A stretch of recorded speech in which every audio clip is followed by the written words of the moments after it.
Assalamualaikum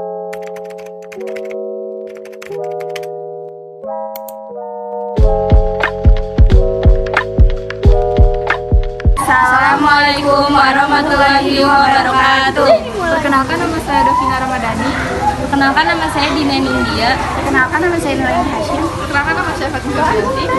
Kami di sini akan menjelaskan materi ADUM tentang sistem-sistem penyimpanan. Saya akan menjelaskan sistem abjad alphabetical filling system. Pengertian sistem abjad yaitu sistem penyimpanan dan penemuan kembali arsip yang disusun berdasarkan pengelompokan nama, orang, badan, atau organisasi. Sistem abjad umumnya dipilih sebagai sistem penyimpanan arsip karena nama lebih mudah diingat oleh siapapun. Petugas menginginkan agar dokumen disimpan dari nama yang sama. Dokumen sering dicari dan diminta melalui nama. Jumlah langganan yang berkomunikasi banyak. Keuntungan menggunakan sistem abjad antara lain, dokumen yang berasal dari suatu nama yang sama akan berkelompok menjadi satu. Surat menyurat, surat masuk, dan surat keluar disimpan bersebelahan dalam satu map. Kerugian dari pemakaian sistem abjad yaitu pencarian dokumen untuk nama orang harus mengetahui nama belakangnya. Surat-surat walaupun berhubungan satu sama lain tetapi berbeda nama pengirimnya akan terletak terpisah dalam penyimpanannya. Peraturan mengindeks. Indeks merupakan tanda pengenal arsip. Kegiatan mengindeks sendiri memiliki peraturan yang telah menjadi ketentuan yang berlaku secara universal dalam bidang administrasi. Sistem subjek, subjectical filling system. Pengertian sistem subjek adalah sistem penyimpanan dan penemuan kembali arsip yang disusun berdasarkan pengelompokan nama masalah atau subjek pada isi surat, isi dokumen, atau surat sering disebut perihal pokok masalah, permasalahan, pokok surat, atau subjek. Daftar klasifikasi subjek. Daftar klasifikasi subjek adalah daftar yang berisi mengenai pengelompokan arsip berdasarkan masalah-masalah secara sistematis dan logis, serta disusun berjenjang dengan tanda-tanda khusus yang berfungsi sebagai kode. Tujuan pembuatan daftar klasifikasi subjek yaitu: 1. Agar istilah-istilah yang digunakan untuk pengelompokan dokumen dapat dibuat tetap dan seragam. 2. Semua arsip yang bersubjek sama akan berkumpul di tempat yang sama, sedangkan arsip yang subjeknya saling berkaitan akan diletakkan berdekatan. 3. Menggunakan agar arsip dapat ditemukan kembali dan dikembalikan ke tempat semula secara mudah, cepat, dan tepat. Dalam menyusun daftar klasifikasi subjek, masalah-masalah yang ada dibagi menjadi beberapa tingkat, yaitu sebagai berikut. Tingkat 1, masalah utama atau masalah yang paling luas. Tingkat 2, sub-masalah atau masalah yang lebih kecil dari masalah utama.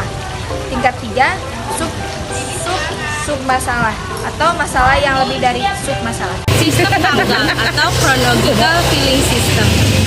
Pengertian sistem tanggal adalah sistem penyimpanan dan penemuan kembali arsip yang disusun berdasarkan tahun, bulan, dan tanggal arsip dibuat. Keunggulan dan kelemahan sistem tanggal. Kelebihan sistem tanggal diantaranya sistemnya sederhana karena urutan tanggal sudah jelas dan pasti. Kedua, cocok digunakan untuk arsip yang berkaitan dengan bidang keuangan. 3. Mudah untuk diterapkan. Kelemahan sistem tanggal. Diantaranya, pertama, orang cenderung tidak mudah mengingat tanggal dibandingkan nama dan masalah sehingga dapat menyulitkan dalam pencarian arsip. Kedua, kurang cocok diterapkan di perusahaan besar yang volume suratnya banyak. Daftar klasifikasi tanggal. Dalam sistem tanggal, pembuatan daftar klasifikasi tidak diperlukan karena sistem tanggal sangat sederhana. Itu hanya terdiri atas 3 bagian: tahun, nama, dan tanggal. Wilayah geographical filling system. Pengertian sistem wilayah adalah sistem penyimpanan dan penemuan kembali arsip yang disusun berdasarkan pengelompokan menurut nama tempat. Keunggulan dan kelemahan sistem wilayah adalah Keunggulannya, satu, apabila letak wilayah telah diketahui, surat akan mudah dicari. Kedua, cocok digunakan untuk perusahaan-perusahaan yang mempunyai cabang-cabang perwakilan di daerah lain. Kelemahannya, satu, wawasan petugas tentang pengetahuan wilayah harus luas.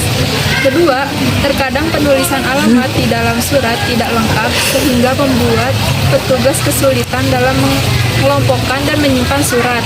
Ketiga, perlu adanya pemetaan wilayah untuk mengetahui batas-batas wilayah yang menjadi wewenangnya.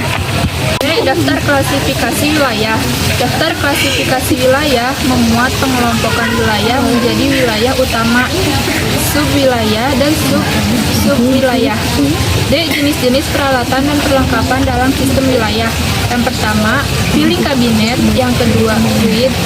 Yang ketiga, hanging folder.